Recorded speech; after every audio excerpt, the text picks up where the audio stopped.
Number 1 হরিমিয়া।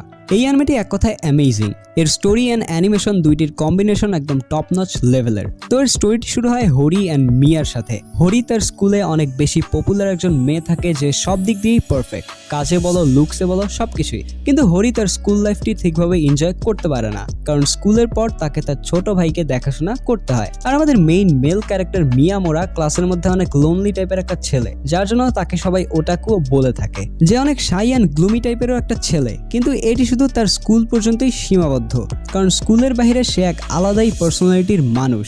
স্কুলের ভিতরে তো সে লোনলি ওটাকু, বাট স্কুলের বাইরে সে অনেক কুল টাইপের একটা ছেলে, বাট এটি স্কুলের কেউই জানে না। তো একদিন কি হয় যে হরি, আমাদের মেইন ফিমেল ক্যারেক্টার, তার ভাই আঘাত পায় অ্যান্ড মিয়ামোরা তাকে তার বাসা দিয়ে আসার জন্য যায়। দেন তোমরা তো বুঝতেই পারছো যে নেক্সটে যখন মিয়ামোরা হরির বাসা যাবে তখন হরির রিয়াকশনটা কিরকম হবে। সো নেক্সটে কি হয় তা তোমরা অ্যানিমেটি দেখলেই বুঝতে পারবা। আমি আর বলতে চাচ্ছি না, কারণ বললেই স্পয়লার হয়ে যাবে। সো এটি একটি comedy, romance and slice of life anime, যার এপিসোড আছে মাত্র 13টি।